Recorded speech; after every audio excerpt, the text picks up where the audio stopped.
இப்ப யோசிச்சு பாருங்க, இந்த நிலைமையில மக்கள் குடிச்சு கொண்டு இருக்கிறாங்க. இப்ப உள்ள சேர்ந்தா வருவாங்களா? இல்ல. இப்ப முதலாவது ஆயத்தை அல்லாஹ் தஆலா இறக்கி வச்சாங்க. நல்லா ஒவ்வொருத்தரும் சிந்தனைக்கு கொடுத்தாங்க. பாருங்க குர்ஆன் எப்படி அழகான போங்குன்றத பாருங்க. முதலாவது ஆயத்தை அல்லாஹ் தஆலா இறக்கி வச்சாங்க.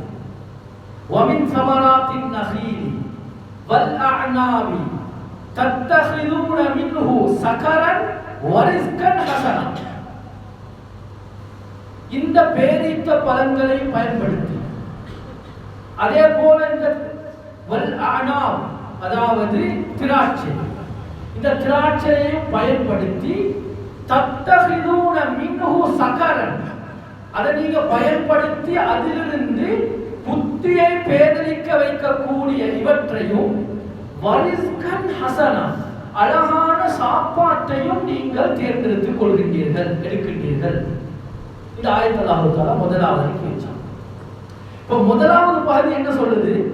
புத்தியை பேதலிக்க வைக்கக்கூடிய இந்த வார்த்தையை சொல்லுதா இல்லையா? அப்படிதான். இரண்டாவது ரிஸ்கன் ஹஸனா, அழகான உங்களுடைய சாப்பாடு ரிஸ்க், இவற்றையும் நீங்கள் எடுத்துக் கொள்கின்றீர்கள். இப்ப இந்த ஆயத்திறங்கி இப்ப மக்கள் ஓதிக்கொண்டு இருக்கிறார். இப்ப இந்த ஆயத்தை ஓதக்கூடிய நேரத்தில் மக்களுடைய உள்ளத்துல ஒரு சந்தேகம் உண்டாகும். என்ன சந்தேகம்? முதலாவது பகுதி அல்லாஹ் தஆலா இகழ்கிறான், அப்படிதான். சகர் புத்தியை பேதலிக்க வைக்கக்கூடிய வார்த்தையை வாய்க்கிறார்.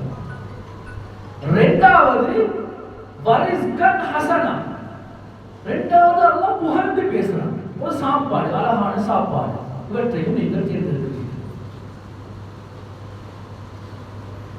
இப்ப கொஞ்ச காலம் ஓதிக்கொண்டு போகக்கூடிய நேரத்தில் ஒரு சந்தேகம் வருது. இப்போ உமர் ரலியல்லாஹு அன்ஹு அவருடைய தலைமைக்கு கீழாக ஸல்லல்லாஹு அலைஹி வஸல்லம் அவர்களிடத்துல ஒரு கூட்டம் பார்த்தாங்க. ஜமாத் கூட்டம் வந்து கேட்கிறாங்க, யார சொல்லுங்க, இப்படி ஒரு ஆயத்திறங்கி இருக்கு. இந்த ஆயத்தில் அல்லாஹ் முதல் பகுதியை சக்கரட்ட வார்த்தையை பயன்படுத்துறாங்க. இரண்டாவது பகுதியில் அல்லாஹ் தஆலா ரிஸ்கன் ஹஸனா என்ற வார்த்தையை பயன்படுத்துறாங்க. ஏன்? இதுக்கு நுட்பம் வேண்டாம். இப்ப மக்களுடைய உள்ளத்தில் ஒரு விதமான சந்தேகம் உணர்வு உண்டாயிற்று.